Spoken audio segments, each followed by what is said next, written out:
Boa noite a todos. É um prazer estar aqui em mais uma quarta das UTIs intensivas. Hoje a gente tem presença ilustre do nosso grande amigo Leandro, o Tino Taniguchi, que além de um grande especialista, um conhecedor profundo da medicina intensiva, é meu companheiro de comissão de título e vai nos brindar hoje aí com uma, um tema recorrente aí, né, dos nossos interesses, né, que é o uso de fluidos nos pacientes de unidade de terapia intensiva, com foco no manejo da volemia. Leandro, a tela e o microfone são todos seus, meu querido. Tá ótimo. Bom, antes de mais nada, queria agradecer o convite, boa noite a todos. E o que ficou discutido para mim foi para comentar um pouco com vocês a situação atual e a visão que se tem com a literatura sobre o uso de fluidos no paciente da UTI. E como é um assunto bem amplo, tanto que, por exemplo, esse assunto motivou três guidelines da Sociedade Europeia, dois já estão publicados.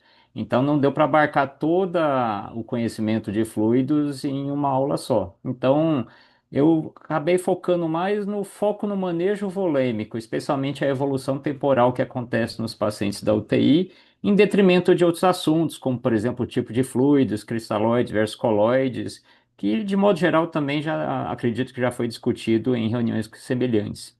Então, eu quis focar um pouco mais nesse aspecto do manejo da volemia e da evolução do manejo desses pacientes na permanência da UTI. Desse assunto não tem nenhum conflito de interesse para declarar, mas um primeiro ponto é relembrar alguns temas importantes da fisiologia. O que tem de relevante para a gente ter em mente quando vai se entender o manejo volêmico do paciente, alguns dos princípios e mecanismos e ferramentas que a gente utiliza no dia a dia para manejar esses pacientes. Primeiro, relembrar a curva de Frank-Starling, tá? E o conceito da responsividade a volume. Dessa curva famosa que o Otto Frank e o Ernest Starling determinaram já há quase 2 séculos atrás, tem várias características, mas do ponto de vista mais simplicista, dicotômico, importa para a gente no manejo do paciente crítico saber se ele está numa fase pré-carga responsiva, essa fase ascendente à esquerda da curva, ou se ele já está num ponto além da inflexão, onde ele está numa fase pré-carga não responsiva. O que quer dizer isso? Os pacientes que estão na fase pré-carga responsiva, se você variar a volemia para mais, por exemplo, através de uma expansão volêmica, aumentando a pré-carga de forma significativa, se o paciente estiver nessa fase à esquerda, esse aumento da pré-carga vai determinar um ganho de débito cardíaco, um aumento proporcional de débito cardíaco. Da mesma forma, se o paciente está na fase pré-carga responsiva e houver uma redução da pré-carga, por exemplo, uma retirada excessiva de líquidos com diuréticos, com ultrafiltração, uma hemorragia, haverá uma redução também proporcional do débito cardíaco. Então, nessa fase pré-carga responsiva, esses pacientes que apresentam variação da pré-carga através de variações volêmicas, acontecem também variações significativas do débito cardíaco. Entretanto, os pacientes podem estar também nessa fase pré-carga não responsiva, e isso é bem dinâmico. O paciente, em poucos momentos de tratamento, ou pelo menos pela alteração da função cardíaca, ele pode transicionar para essa fase pré-carga não responsiva, onde a mesma variação de pré-carga, observe que aqui a largura da barra azul é semelhante à largura da barra vermelha simulando um aumento proporcional de pré-carga, então a mesma variação de pré-carga desse lado direito da curva não vai causar nenhuma variação significativa do débito cardíaco. Então, nessa fase à direita, variações da pré-carga através de variações da volemia não variam o débito cardíaco. Seja para mais, o que habitualmente a gente comenta, mas também é importante ter em mente que também para menos. Então, se você reduzir a pré-carga desses pacientes retirando líquido, não vai ter um detrimento do débito cardíaco. Então, nessa fase, se você retirar líquido, por exemplo, através de diuréticos, através de ultrafiltração na diálise, não vai haver redução do débito cardíaco e não vai ter alterações significativas do ponto de vista hemodinâmico. Além disso, comentando da curva de Frank-Starling, também é importante ter em mente alguns princípios do retorno venoso. O sangue volta para o coração por uma diferença de pressão. O sangue é um fluido, e como qualquer fluido em física, ele vai sempre da área de maior pressão para a área de menor pressão. Isso é um conceito físico e o sangue segue esse princípio. Então, o sangue volta para o coração, não é porque o sangue arterial está empurrando o sangue venoso para voltar para o coração. É porque a coletânea de sangue venoso na circulação sistêmica, nas vênulas, nas veias periféricas, elas geram uma pressão que é chamada na sua coletânea de pressão média sistêmica. Uma analogia frequente que a gente faz é essa analogia da banheira, da tina d'água, tá? Então, o conjunto de vasos de capacitância venosa periférica e o conteúdo sanguíneo no seu interior gera uma pressão que na sua média é chamada de pressão média sistêmica, e essa pressão que faz o sangue voltar para o átrio direito, ou seja, voltar para o coração no retorno venoso. Então, se você imaginar a analogia da tina d'água, a altura da água é a pressão média sistêmica. Quanto mais cheio está a tina, maior é a pressão, mais o sangue volta para o coração. Quanto mais vazio está a tina, tá? Menor a volemia efetiva, menor a pressão, menos retorno venoso vai acontecer. Tá? Então, o sangue volta para o coração através dessa pressão média sistêmica, que é o driving pressure, vamos dizer assim, do sangue vindo das veias periféricas para o átrio direito. E é importante ter isso em mente porque condições patológicas e intervenções que a gente faz mexem com essa relação da pressão média sistêmica, tá? Por exemplo, se houver uma situação de venodilatação, o que acontece com o uso de venodilatadores, como nitroglicerina, ou através de aumento da capacitância venosa, por exemplo, com uma vasoplegia da sepse, sem variar a volemia, sem mudar o conteúdo de sangue dentro dos vasos, só pela vasodilatação você tem um aumento da capacitância. É como se nessa analogia da tina d'água você aumentasse o tamanho da tina sem mexer com o conteúdo de fluido dentro da tina. Se você alargar a tina sem mexer com o conteúdo de fluido, a altura da água da tina vai cair. Caindo a altura da água da tina, vai acontecer uma redução da pressão média sistêmica. Então, a venodilatação, sem mudar a volemia, gera um menor retorno venoso simplesmente porque diminui aquela driving pressure que faz o sangue voltar da circulação sistêmica para o átrio direito. De forma também semelhante, se a gente causar uma venoconstrição, por exemplo, administrando venopressores, como por exemplo a noradrenalina, a adrenalina, essa venoconstrição, sem mexer com a volemia, diminui o tamanho, o diâmetro aqui da tina d'água, isso vai aumentar a altura da água dentro, sem mexer no conteúdo intravascular, e isso vai aumentar a pressão que faz o sangue voltar para o coração. Tá? Então, essas variações, sem mexer com a volemia, só essas variações da capacitância venosa, através de venodilatação ou venoconstrição, podem mudar o retorno venoso do paciente. E, finalmente, é importante ter em mente que o fluido dentro do vaso, ele está em constante equilíbrio, não só com o conteúdo intravascular, mas também com o conteúdo intersticial e o componente intracelular. Existe, no dia a dia, uma homeostase com a circulação de fluidos de forma controlada entre esses três componentes, tá? Mas à medida que o fluido sai para o interstício, ele entra em equilíbrio com o conteúdo intracelular e, eventualmente, o excesso é facilmente removido pelos linfáticos de forma a que não haja acúmulo de fluido intersticial. Então, não acontece edema porque o líquido que extravasa habitualmente, do ponto de vista fisiológico, do intravascular para o extravascular, é rapidamente removido pelo linfático de volta para a circulação sistêmica. Entretanto, em várias condições patológicas, existe uma coletânea de fenômenos que acabam mudando essa homeostase. Por exemplo, alterações endoteliais do glicocálix que facilitam o aumento de permeabilidade e maior extravasamento de líquido para o interstício, de forma que esse acúmulo acaba suplantando a capacidade intersticial de reabsorção de fluidos através do sistema linfático. Acontecem mudanças também da pressão venosa central, que acaba sendo a pressão de deságue do sistema linfático, favorecendo acúmulo intersticial, e acaba acontecendo várias outras alterações que acaba prejudicando essa homeostase. em última análise, fazendo com que muitas vezes o fluido que a gente está administrando intravascular com o intuito de aumentar o retorno venoso para ter ganho de Farc Starling e melhorar o débito cardíaco, parte disso acaba extravasando, habitualmente já extravasa, mas extravasa em maior quantidade para o sistema intersticial nas condições patológicas.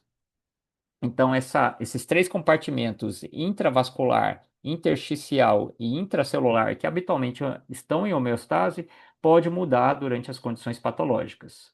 E é por isso que nos pacientes que recebem volume, tá, porque estão graves, porque estão chocados, porque estão inflamados, os efeitos são muito fugazes.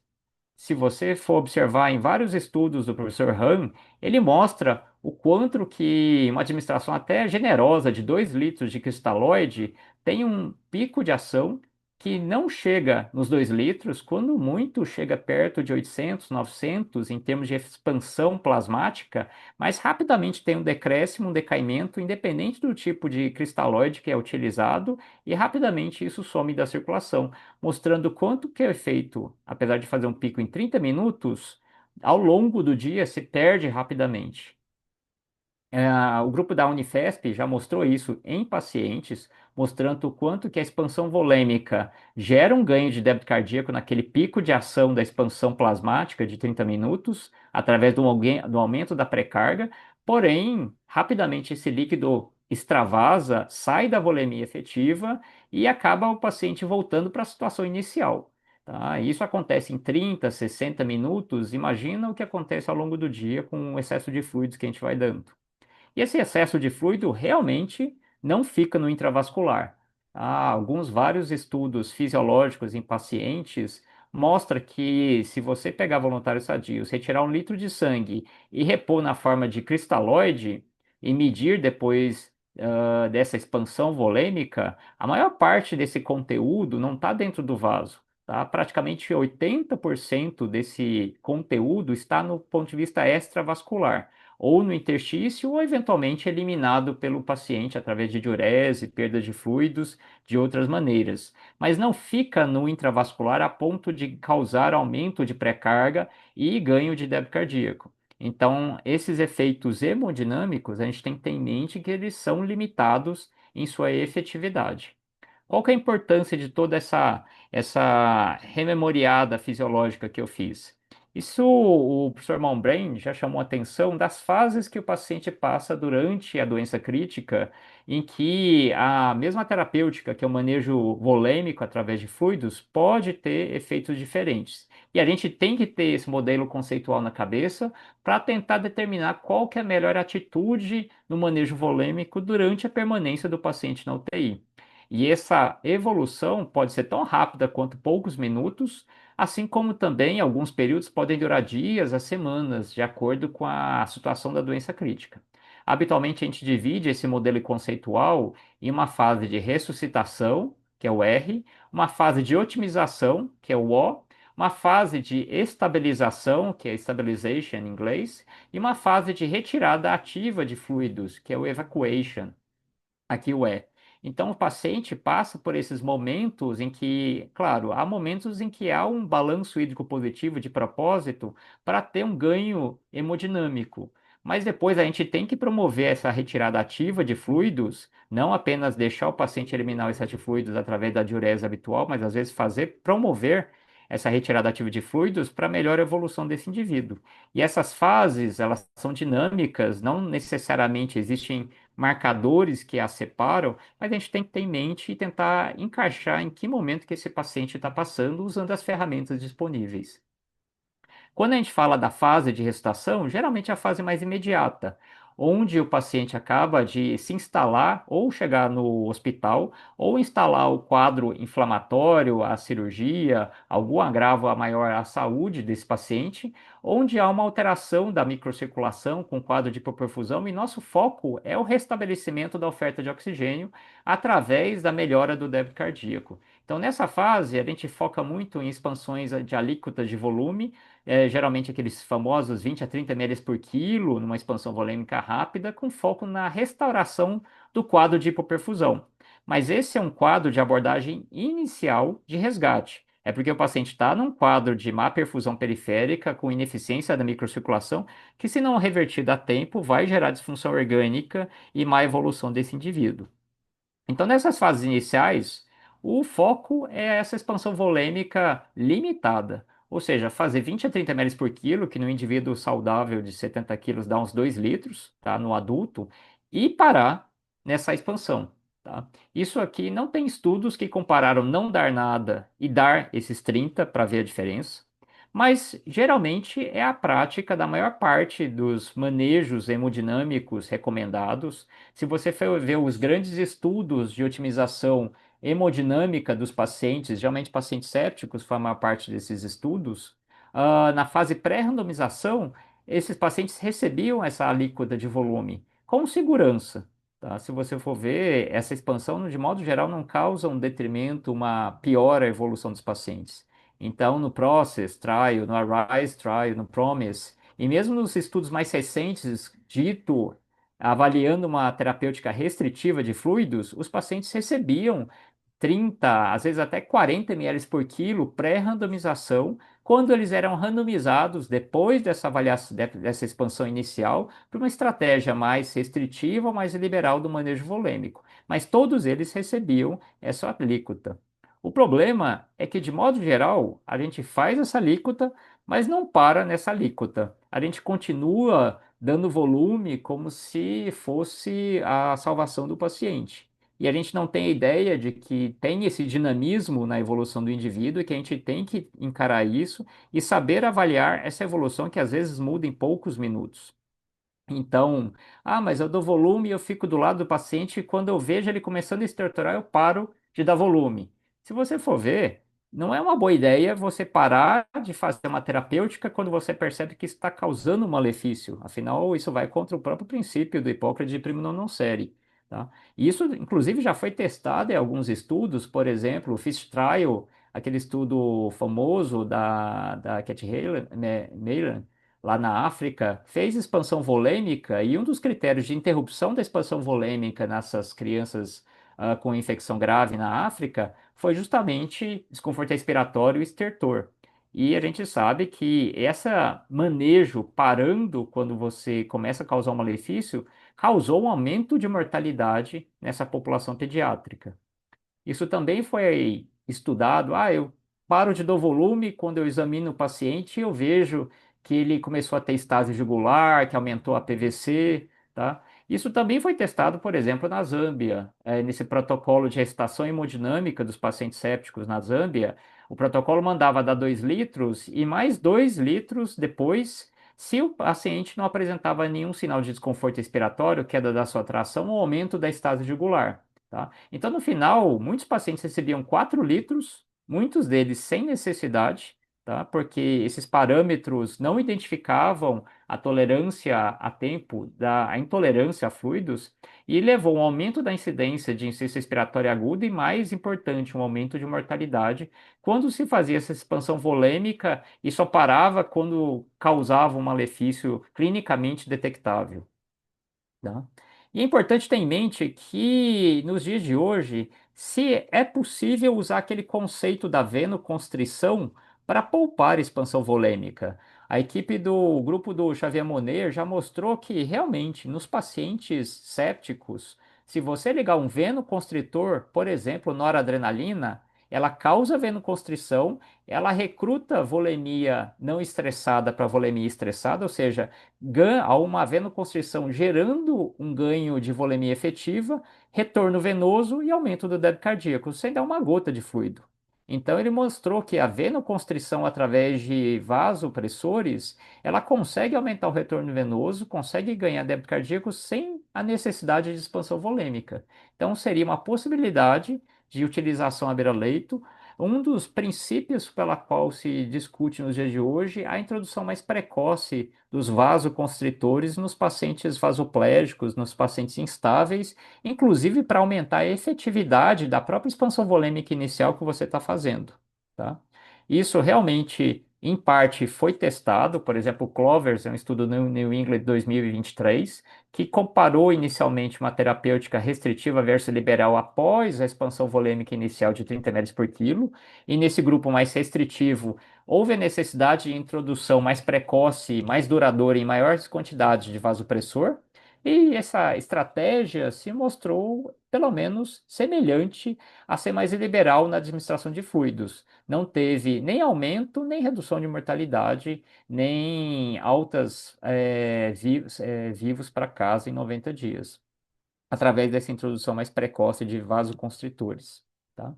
Mas é importante ter em mente que a história do paciente como um todo importa, tá? Quando o paciente vem para a UTI, de modo geral, o paciente não brota na UTI do nada. Ele vem do centro cirúrgico, vem do pronto-socorro, vem da enfermaria, vem do pré-hospitalar que seja, da transferência de outra UTI, de outro hospital, mas ela vem num processo de continuidade de cuidado. E é importante saber que esse cuidado deve ter começado antes do paciente chegar na UTI. E é importante eu ter essa visão porque um dado interessante da análise do Classic, que é outro trabalho randomizado do New England 2021, que comparou uma estratégia restritiva versus liberal, tá?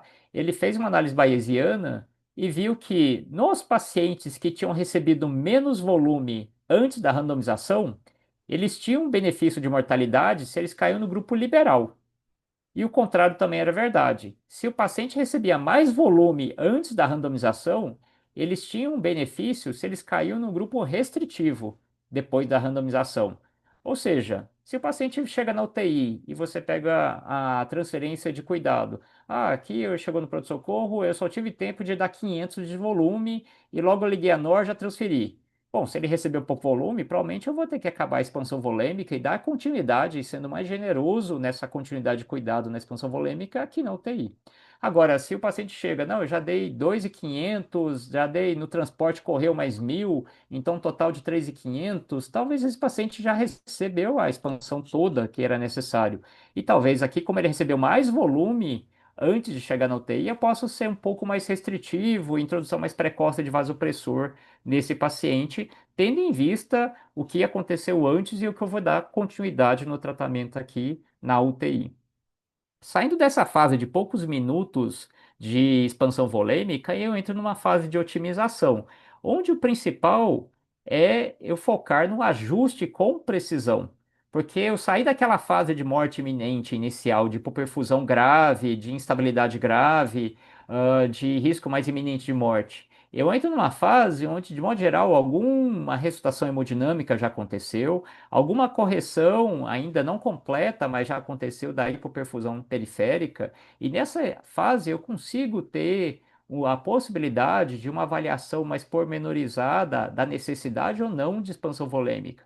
Porque muitos pacientes, como já receberam volume, eles têm uma probabilidade muito menor de responderem a volume. E se eu continuar nessa obstinação volêmica, às vezes eu continuo perpetuando uma terapêutica ineficaz para esse paciente. Especialmente nessa fase onde o aumento da permeabilidade vascular e grande parte desse volume a mais que eu estou dando vai extravasar e ter os efeitos maléficos, como por exemplo o edema intersticial e o prejuízo da microcirculação que isso pode causar. Então, nessa fase de otimização hemodinâmica, uma das principais características é que eu tenho tempo para refletir o que eu estou fazendo e avaliar com uma monitorização adequada.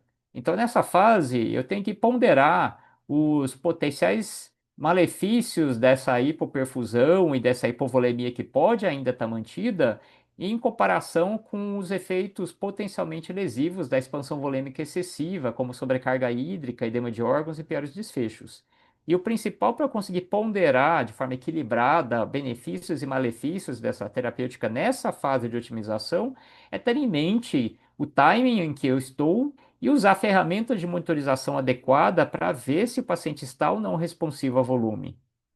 Especialmente porque o ganho de microcirculação nessa fase já é potencialmente menor. Esse é um estudo feito em pacientes sépticos no pronto-socorro. Nas primeiras 24 horas, a expansão volêmica teve um ganho de microcirculação. Se pegar do momento inicial para o momento depois da expansão volêmica nessa barra branca, que é o pré e pós-expansão volêmica nas primeiras 24 horas de sepse, há um ganho de microcirculação. em comparação com outros pacientes numa fase mais tardia, entenda tardia nesse estudo, mais que 24 horas de sepse, onde a mesma expansão volêmica, apesar de ter um aumento do débito cardíaco, se eu comparar as duas barras cinzas, não há ganho de microcirculação. Então, a mesma terapêutica, só do timing ser diferente, os efeitos são totalmente diversos. Tá? E lembrar, vários estudos já demonstraram, várias meta-análises já reforçaram que só metade dos pacientes da UTI respondem a volume. Então, eu preciso monitorizar esses pacientes para que eu consiga saber em que momento do processo fisiopatológico ele se encontra, para ter uma noção diagnóstica responsiva ou não responsiva ao volume. E mais do que isso, utilizar as ferramentas de monitorização como se fosse um Waze em tempo real. Ter essas ferramentas como um guia terapêutico para eu estabelecer o melhor terapêutica naquele momento e parar de usar uma terapêutica ineficaz, porque provavelmente é assim que eu vou reduzir a mortalidade dessa população. Isso é bem dinâmico, como eu falei com vocês. Esse é um gráfico do suplemento do Andrômeda Choque, do JAMA, lá do Glenn Hernandes, em que ele avaliou o TEC para manejo hemodinâmico dos pacientes em choque séptico lá no pronto-socorro. E esse aqui é o dado interessante das 0, 2, 4, 6 e 8 horas dos pacientes no estudo. Eles tinham acabado de chegar no pronto-socorro e essas são as primeiras 8 horas na emergência. Se ele aqui, esse gráfico mostra a proporção de pacientes respondedores a volume, que é a barra cinza, e os não respondedores a volume, que é a barra laranja. No começo do estudo, a maior parte dos pacientes são respondedores a volume, como esperado. Mas se percebe que em poucas horas, aqui só 2 horas, isso se inverte completamente. Enquanto que nessa fase inicial, a maior parte dos pacientes eram respondedores, porque eles recebiam volume, porque mudava a hemodinâmica, porque havia o começo da depressão miocárdica, por vários mecanismos, isso se inverte em 2 horas. A proporção de pacientes não respondedores a volume se aumenta significativamente. Dá para se perceber que a altura da barra laranja agora supera em muito o tamanho da barra cinza. Em 8 horas, praticamente não tem quase nenhum paciente respondedor a volume. Tá?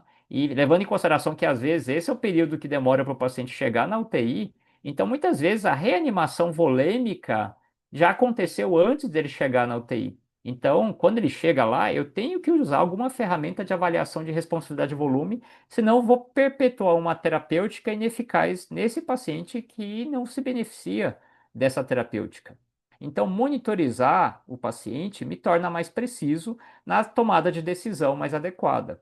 Existem diversas ferramentas que utilizam, por exemplo, a oscilação que acontece na pré-carga decorrente da oscilação da pressão intratorácica nos pacientes em ventilação mecânica invasiva, nos pacientes intubados.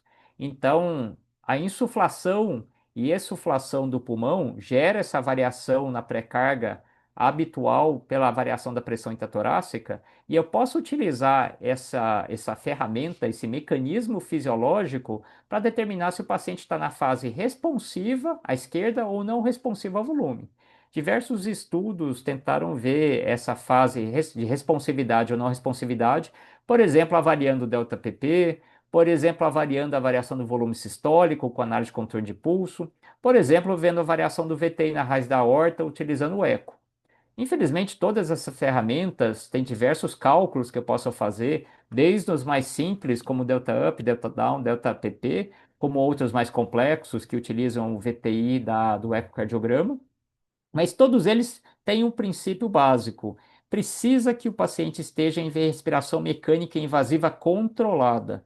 Ou seja, o paciente tem que estar entubado e não pode entrar no ventilador, não pode estar em suporte, não pode estar nem fazendo uma ventilação assistida. O paciente tem que estar totalmente entregue na ventilação mecânica, o que não é habitual em muitas UTIs, que cada vez mais se preconiza o paciente com uma sedação mais leve, modos mais espontâneos de ventilação mecânica. Tá? A gente fez alguns estudos fazendo uma compilação de mais de 800 pacientes lá do HC e da UTI do Sírio. A gente viu que a minoria absoluta dos pacientes que recebem volume tem as condições necessárias para poder fazer essas variações de responsividade a volume utilizando a variação da ventilação mecânica. Menos que 3% dos pacientes tinham ventilação mecânica controlada, com PA invasiva, sem FA, sem fibrilação atrial, que era possível fazer essa avaliação de responsividade a volume. Tá?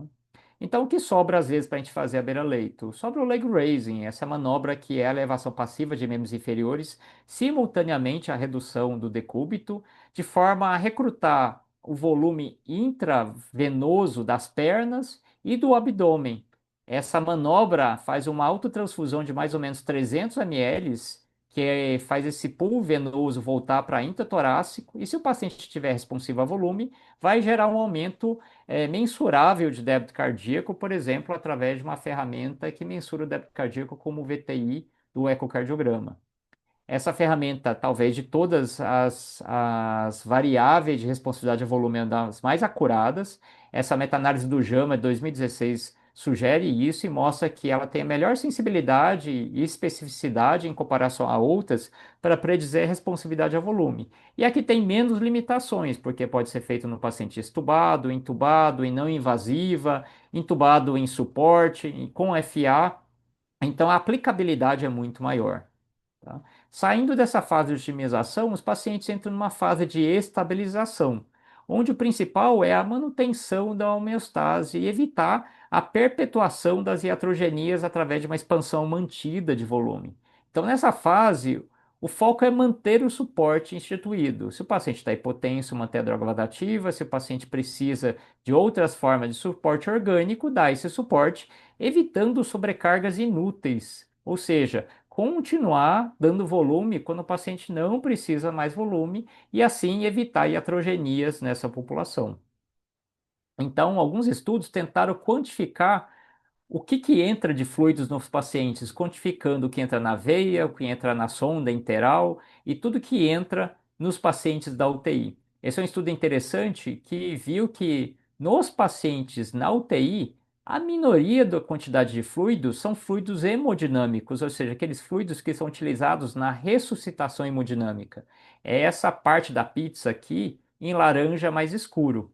A maior parte da pizza aqui é fluido que entra na nutrição, nas diluições de droga, nas medicações endovenosas, no soro de manutenção, e muitas vezes são administrações de fluidos totalmente desnecessárias. Por exemplo, praticamente um terço da pizza aqui, que é essa parte em amarelo, é o que eles chamaram de fluid creep. É medicações que é fluido que entra que poderia ser retirado facilmente, por exemplo, transformando medicações endovenosas para enterais, pegando uma medicação que está diluída em um soro de 500 e diluir em 50 ml, tá? É pegar o soro de manutenção e tirar, porque o paciente já está com dieta enteral. Então, nessa fase, a gente muito fala de restrição do aporte volêmico nas fases iniciais, mas a gente esquece que o paciente, em poucos minutos, sai das fases iniciais e fica dias na UTI, recebendo esse amontoado de volume que muitas vezes é desnecessário, tá? E realmente o paciente recebe muito fluido enquanto está na UTI, e muito fluido tardio, fluido que não vai ter benefício hemodinâmico, tá? No FACT Trial, aquele estudo que comparou uma restrição versus uma terapêutica mais liberal do manejo volêmico em pacientes com ARDS, mesmo num estudo que era focado em ser restritivo, os pacientes do grupo restritivo recebiam por dia praticamente 3.000 ml de fluido, tá? 3.500, se for arredondar mais para o valor certo, por dia. Ou seja, mesmo no contexto de um estudo cujo foco era ser conservador, os pacientes recebiam 3,5 litros de fluidos por dia, que precisava ser retirado. No Eden Trial, só de administração volêmica por dia, os pacientes recebiam na média 2 litros. Pacientes com ARDS, onde potencialmente esse excesso de fluidos pode ser lesivo, tá? No Safe Trial, ele também observou nas primeiras 72 horas de permanência na UTI, rapidamente o fluido que entra do ponto de vista hemodinâmico, ele cai. Mas o que aumenta muito, o fluido que entra de outras formas no paciente. Fluidos não hemodinâmicos vai aumentando de 1.500 até praticamente 3.000 por dia no terceiro dia. Então, os pacientes críticos recebem muito fluido, fluido esse, como eu mostrei para vocês, totalmente desnecessário na maior parte das vezes. E é um fluido que depois, quando o paciente sai e sobrevive, é um fluido que tem que ser removido, muitas vezes de forma ativa. tá? Mas uma remoção controlada, uma remoção monitorizada para que não cause malefícios hemodinâmicos, para que não cause uma iatrogenia. Então, nessa fase de evacuação, tá, de deacumulação de fluidos, alguns chamam de derressuscitação, mas é um termo que muitos autores não gostam, porque dá a impressão que você vai dar uma pessimização hemodinâmica no paciente com o termo derressuscitação, quando na verdade o que você quer é a remoção ativa de fluidos, mas mantendo a perfusão. Aqui é um ponto importante: você quer retirar o excesso de líquido sem causar um malefício microcirculatório. Então, você tem que monitorizar esses pacientes para ver se não está causando um malefício com a remoção de fluidos. Por exemplo, se o paciente não está responsivo a volume e a remoção de fluidos vai causar uma redução do débito cardíaco e potencial hipoperfusão, se não há aumento do lactato sérico com sua estratégia, ou alteração de marcadores que possam te indicar que você está fazendo o paciente entrar numa fase fluxo dependente por causa da sua remoção ativa de fluidos. Então, nessa fase de remoção ativa, é importante o balanço hídrico negativo controlado, mas sem causar hipoperfusão. Como é que a gente faz isso? Tá? Alguns estudos tentaram usar as mesmas ferramentas para dar fluido, para remover fluido. Porque, como eu comentei com vocês lá no começo, na parte de fisiologia, se o paciente está na fase não responsiva, eu posso remover fluidos que a redução da pré-carga não vai gerar queda do débito cardíaco. Então, esse é um estudo interessante que pegou pacientes e fazia um leg raising e viu antes da diálise se eles estavam responsivos ou não responsivos. E o paciente não estar responsivo a volume, viu que a chance de hipotensão intradialítica através da ultrafiltração era muito baixa, tá? Com uma especificidade bem alta. Então, eles perceberam que os pacientes que tinham leg raising negativo não estavam responsivos a volume, a remoção de fluidos não gerava uma queda do débito cardíaco, enquanto que os pacientes que tinham leg raising positivo estavam responsivos a volume, a retirada de fluidos durante a diálise, que é uma remoção rápida, tá, numa SLED, gerava uma redução significativa do débito cardíaco, aqui, de por volta de 3,5 para valores por volta de 2,5 em termos de índice cardíaco, que é uma redução bem significativa, e com a sua consequente queda da perfusão periférica. E mais recentemente, um estudo que tentou aplicar isso em diálise contínua foi o Go Neutral. Esse estudo do ano passado do Intensive Care Medicine, que conseguiu, ao longo do período de 72 horas de diálise, usando o mesmo filtro, uma remoção segura e contínua de fluidos quando você titulava através da responsividade a volume pelo leg raising, usando um algoritmo bem simples, que era o quê? Medir o débito cardíaco, ver o lactato sérico e fazer um leg raising no paciente.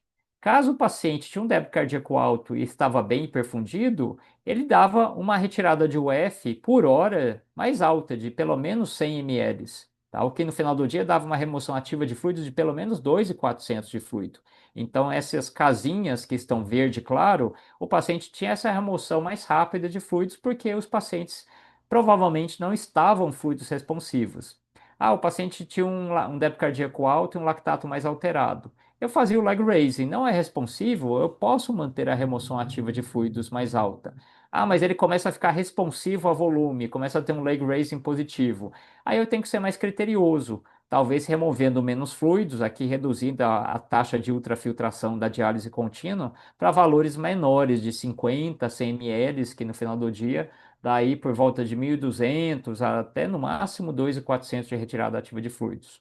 Agora, se a retirada de fluidos vai causando uma queda do débito cardíaco, especialmente com sinais de hipoperfusão como hiperlactatemia e principalmente com responsividade a volume, zerar a perda, porque nesses pacientes a remoção ativa de fluidos está causando um detrimento, está causando uma piora hemodinâmica e um quadro de hipoperfusão, fazendo o paciente entrar naquele início do Rose através de uma iatrogenia dessa retirada de fluidos. Então, esses mesmos princípios e ferramentas para dar volume estão começando a ser estudados para a retirada ativa de fluidos para uma remoção segura durante a fase de deacumulação. Então, só para fechar, essa é a sequência que os pacientes habitualmente seguem na UTI. A maior parte deles passa por essas fases. Alguns, talvez pelo insulto ser de curta duração, menos relevante, a gente não acompanha toda a evolução no UTI, mas muitos pacientes graves isso acontece. A gente tem que ter em mente que fluidos são drogas e, como toda medicação tem benefícios e malefícios, tem que ter a dose certa no paciente certo, na sua utilização correta e monitorizando os seus efeitos. Efeitos benéficos, assim como maléficos, devem ser monitorizados. A gente tem diversas ferramentas disponíveis para a utilização segura e efetiva do fluido no paciente, mas isso depende de uma avaliação contínua e evolutiva, porque isso é o mais essencial no manejo desses pacientes. Obrigado. Muito bom, professor Leandro. Melhor não poderíamos desejar. É aquilo que eu sempre digo, né? É um sistema complexo, né? Em que você tem que tomar uma decisão que tem impacto, que pode ter um impacto tanto positivo quanto negativo na vida do paciente, e que as ferramentas de averiguação, né, da condição volêmica do paciente são muito, na maioria das vezes, muito fáceis. Mesmo o leg raising, que é mais confiável, né? É um workload desgraçado, né? Toda vida que você for, vai dar um plantão de 10, um UTI de 10 leitos, para toda vida que você precisar decidir se vai fazer um alívio de 200 e 500 ml de soro no paciente, você fazer leg raising, você não vai fazer outra coisa durante a noite toda, né? É, Então é assim, na verdade, a complicado. maior parte dos pacientes não precisa fazer, tá? Se você for ver durante plantão, geralmente não tem 10 chocados. Pelo menos não tem 10 chocados na mesma fase. Então, acho Mas que é de qualquer forma possível tem um esse workload ajuste. envolvido de certa forma, precisa ser bem feito também, tem esse aspecto. Agora, você sabe que uma coisa que a gente usa muito é aliar as informações, acaba com a ultrassonografia com o ultrassom de pulmão, né? Averiguar se os extremos de pré-carga, né? Se a cava tiver ou colabada ou tiver muito dilatada, e se o paciente tiver respiração espontânea e a gente não conseguir estimar variação de volume sistólico, aí você usa o pulmão para se informar se o pulmão está molhado, está seco. E aí, dependendo se o pulmão estiver seco, você tem uma margem de segurança para oferecer fluido e tal. Tem funcionado, de certa forma, como um mecanismo de limite de segurança, né? Eu acho que vale a pena para isso. Uhum. Mas eu vou deixar aí aberta aí as perguntas dos nossos Leandro, colegas aí. Leandro, muito boa a apresentação. Ah, e acho que para quem imaginou que você ia falar de um assunto tão conhecido, que não ia trazer grandes novidades, me surpreendeu. E eu gostei bastante dos insights que você trouxe para fazer com que a turma pense diferente sobre determinadas coisas. Eu queria começar aqui, Leandro, com uma provocação e ver a tua impressão. Com Amiguinho, frequência, perdão, amiguinho, perdão te interromper. Está com eco, Pedro. Perdão, está dando eco. Está dando eco na sua fala. Em todas. está dando eco em todas as falas. Desculpe interromper, amiguinho. Olha Eu que não estou som legal. É com o Caio. Bom, deixa eu tentar ver aqui. É, então, Leandro, o que eu ia Acho que chamar a agora está atenção bem. é que quando a gente está fazendo reposição volêmica e você tem alguma evidência de que o paciente foi fluido intolerante, é muito curioso que, a despeito da gente saber que balanço positivo piora desfecho, ah, principalmente nos pacientes com lesão pulmonar, SARA, a gente não pensa em tirar o fluido. A gente, quando muito, faz algo paliativo, né? Ajusta a ventilação mecânica, aumenta a FiO2, aumenta a PIP, mas não se pensa na retirada do fluido. Ou seja, às vezes eu fico com a impressão de que ainda não é muito claro para todos o prejuízo que o excesso de volume traz. Você não tem aquele resultado do Fênix, né, Delon? E eles pegaram os três subgrupos. Os caras, os médicos faziam o teste de avaliação de resposta a volume. Tinha aqueles que eles consideravam que não eram responsivos, que eles ficavam na dúvida, e o que eles consideravam que eh, não seriam, de maneira nenhuma, responsivos a volume. E no fim das contas, terminou que todas as três categorias recebiam a mesma quantidade de volume, independentemente do médico ter achado que ele, com um teste de fluido de responsividade, era negativo, positivo ou neutro, ou, não, ou ficou na dúvida. Então, o cara fazia líquido por via das dúvidas, né? Mesmo sabendo que ia ser prejudicial. É impressionante. É, Erlon seu está mudo. microfone está fechado, Ederlon. Microfone fechado, Erlon. Está sem falar, não.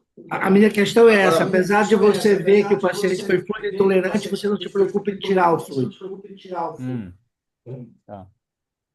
Na verdade, a retirada de fluido é uma possibilidade, mesmo nesses momentos, desde que não gere uma situação de hipoperfusão.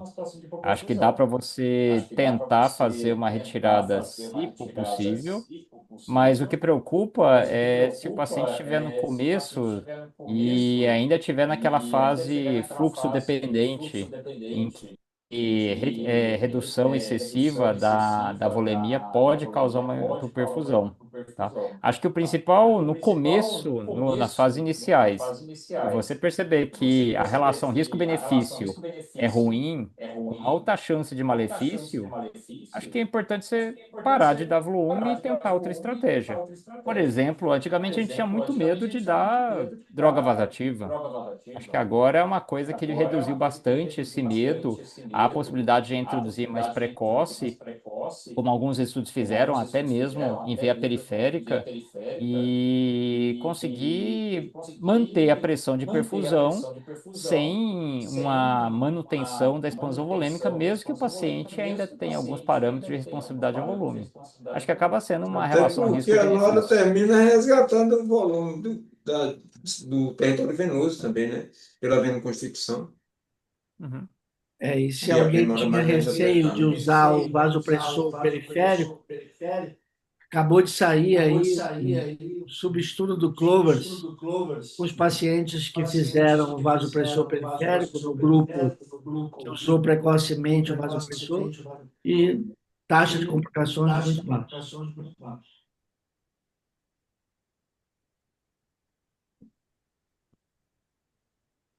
Tem perguntas da Oi? plateia aí, senhor doutor? Pergunta da plateia. Tem aqui. Boa noite. Tchau, tchau, tchau, tchau. Boa noite a todos. Mais uma fantástica aula.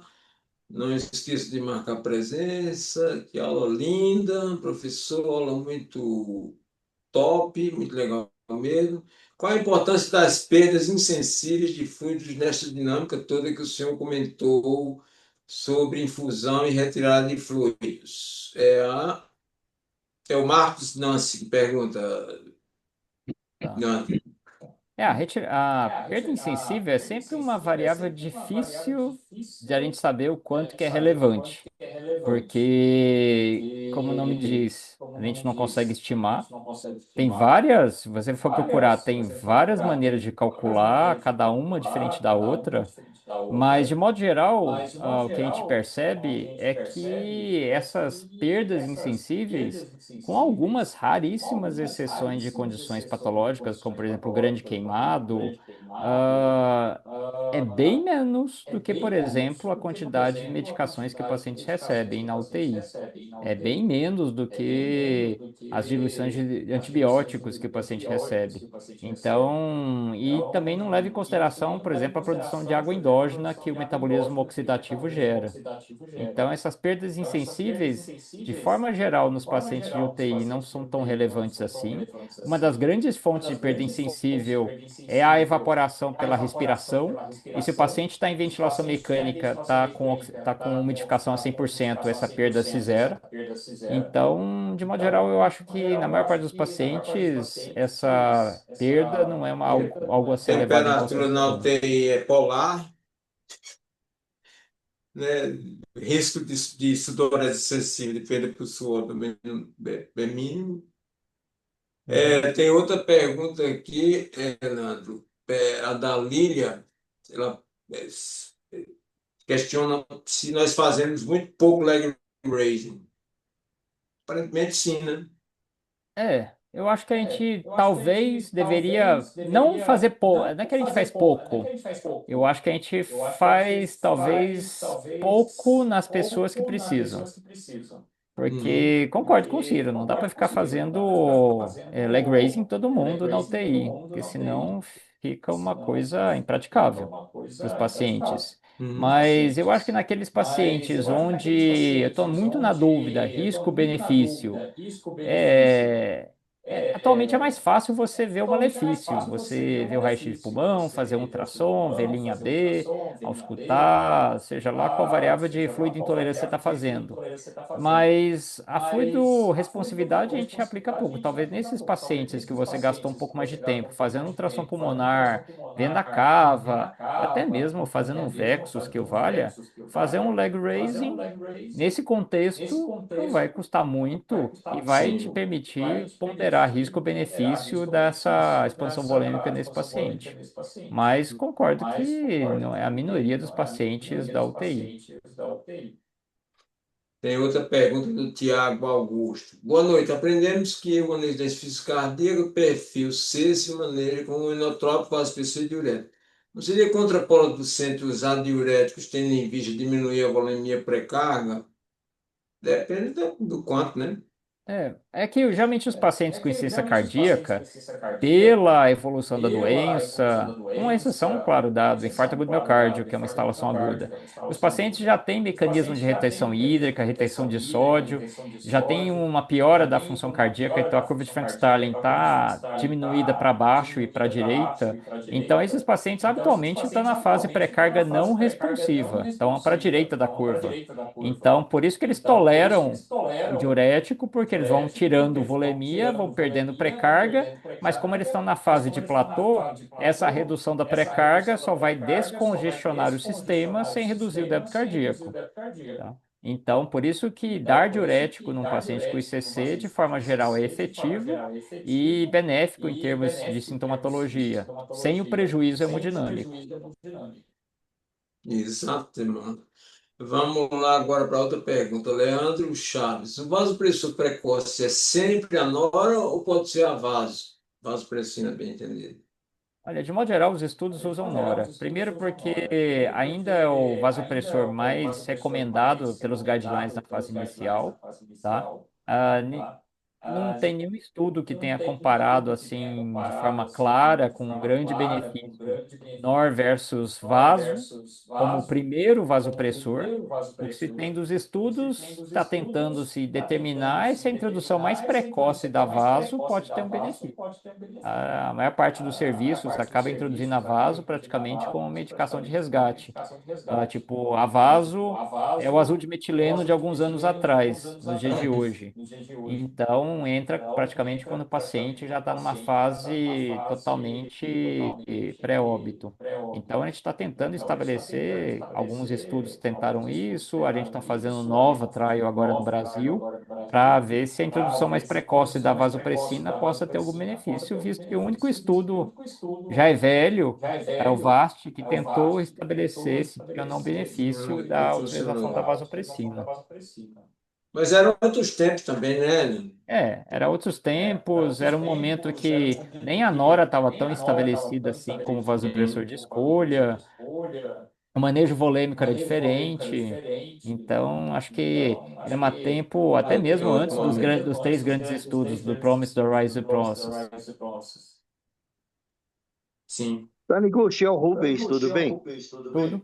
Peraí, que tem uma pergunta aqui, Rubinho. Deixa eu só Ah, tem uma pergunta. terminar as Ah, perguntas. tudo bem, perdão. Ah, Desculpe. não, é só para acabar, porque é a última pergunta da plateia, aí a gente Ah, dá tudo a bem, palavra para desculpa. você, que eu não sei se a coitada está aqui esperando um tempão.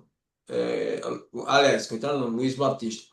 Boa noite, é uma aula excelente, bem atualizada, parabéns, professor Leandro. Na fase de evacuação, Para manter o balanço hídrico negativo, qual seria a sua recomendação para o uso de diuréticos, assim como o senhor realiza a redução das concentrações dos fluidos? Também, né, perguntando como é que realiza a redução da concentração dos fluidos, CREEP, em antibióticos, soro de manutenção, etc. Bom, eu tento, sempre que possível, passar tudo de EV para interal, tá? Concentrar o máximo possível as medicações, seja droga vadativa, sedativos, muitos deles discutindo com a farmácia clínica, porque a gente tem a farmácia clínica disponível, os rounds. Então, a gente pergunta qual que é a concentração máxima possível já para deixar das medicações. Assim que possível, a gente para qualquer soro de manutenção, esse tipo de coisa.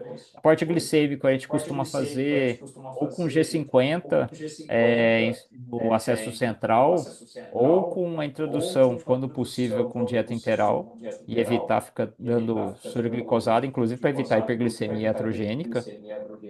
E a retirada de fluidos com diurético, geralmente a furosemida, mas também, quando ele começa a ficar em altas doses, a gente geralmente associa, por exemplo, com tiazídico para fazer bloqueio sequencial.